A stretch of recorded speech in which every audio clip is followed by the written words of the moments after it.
We're going to begin with our first module on the background of the American legal system, and to some degree of legal systems in general. So, broadly speaking, the whole point of law is to have a set of rules or principles that government follows and that members of society have to follow. And it's a reciprocal relationship.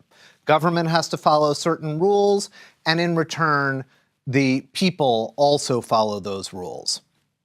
And a legal system obviously refers to those rules. And the idea is that we have fairness, consistency, and order within society.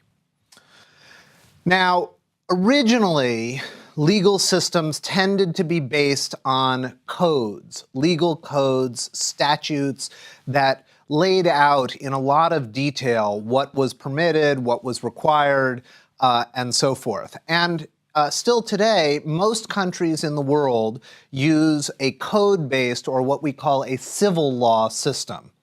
And these modern civil law systems have their roots in codes that were established during the time of the Roman Empire. Now, the civil law system is distinct from a common law or case law system. And that's what the United States and the United Kingdom use. A common law system, there are still statutes, of course, in a common law system, many statutes, often many detailed statutes, but we also take it for granted that judges construct law one case at a time by interpreting statutes and by interpreting prior judicial decisions. And so in a common law system, we pay a lot of attention to how judges interpret law. And when judges use these prior decisions, we call that precedent. And the idea is that we want to treat like cases alike.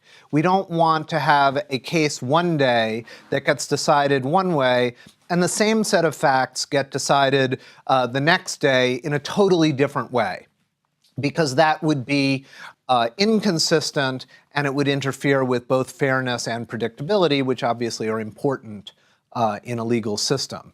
And so judges have to make decisions that are consistent with precedent most of the time, and that's called stare decisis.